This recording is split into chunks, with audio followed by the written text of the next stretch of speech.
So I have a very exciting week for you this week on this YouTube channel. We're going to do 3 videos specifically surrounding how to improve your performance on the bike, including this one here, which is a simple at-home test any and every road cyclist should do to test and see where their fitness is at.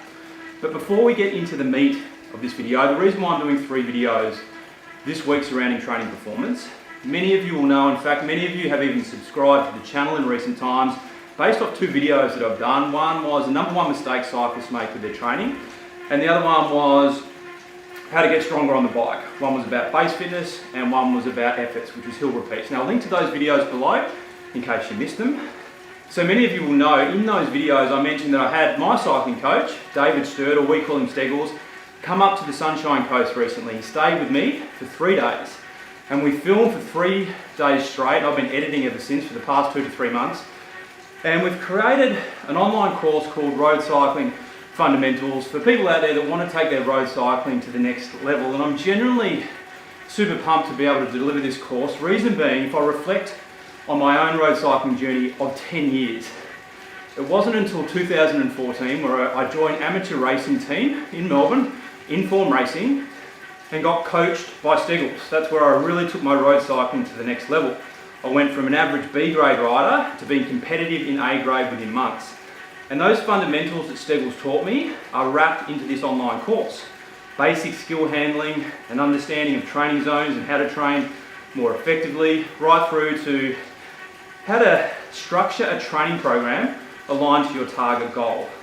Whether that goal be a Fondo event, you might be just getting into racing, or if you're like me, you might be sort of stuck in a grade and you want to progress, or you might just desperately be wanting to beat your mates around the block.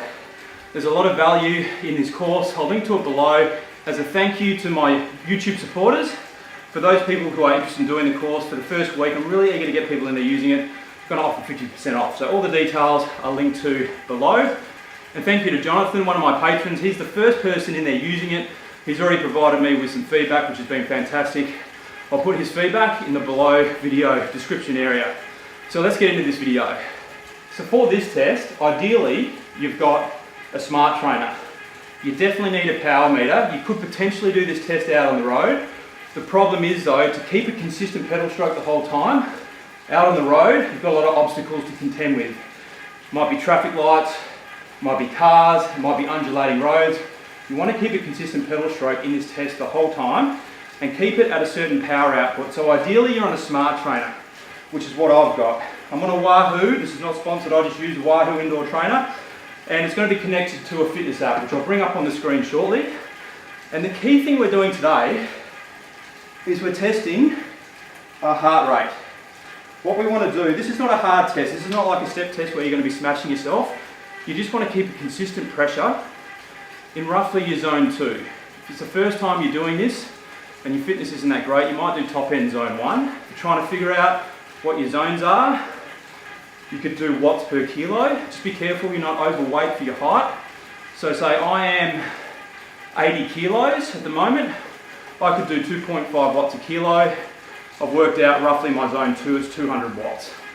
But I've done my step test, I know where my fitness is at. Today, I'm going to sit on 220 watts, okay, for 55 minutes. And what I'm going to do is we're going to look at the heart rate at 15 minutes.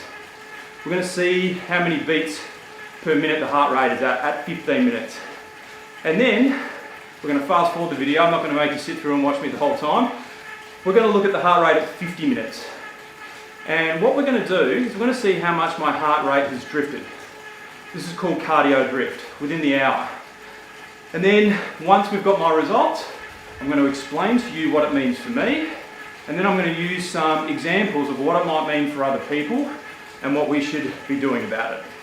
Okay, so your Wahoo indoor trainer's got an app, it's a fitness app, and I'm going to go to workout on the kicker, start workout.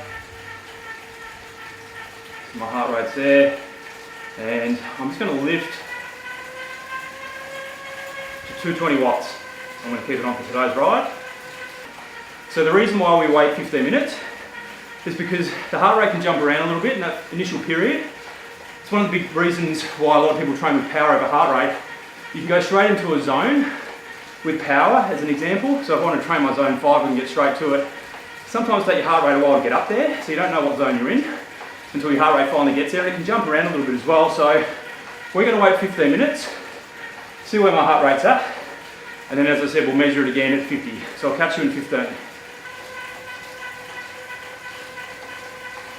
So 15 minutes, 134 beats. It's been jumping around a little bit, but I think it's going to settle around 132 to 135, somewhere in between there.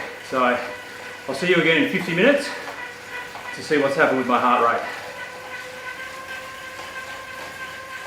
50 minutes, 136, 137. My heart rate might accelerate now because I'm talking. So I've had a drift there of around 3 beats. So I'll finish this off, do a little bit of a warm down, and then we'll have a talk about my results, and I'll give you some examples of what it could mean for you. Okay, so what does all that mean? What did I just do that test for? I just tested my cardio drift or my base fitness for 50 minutes, basically an hour. Now, we've got power is going to be in black and heart rate is going to be in red. The power line stays exactly the same. In our zone 2, which was for me 220 watts. Now the question here is what happens to our heart rate? Now for me, at 15 minutes I started off at around 133, 134 beats. So it actually jumped around there a little bit when I first started, which is normal, as I talked about before. We landed here and it stayed pretty much the same, maybe just lifted a little bit at the end. So 136, 137 is where I landed, so my cardio drift was 3 beats. So if you have less than 5 beat increase within, say, the 50-minute period, you've got a pretty good base fitness for that period of time. Now, a lot of people, when they do this test,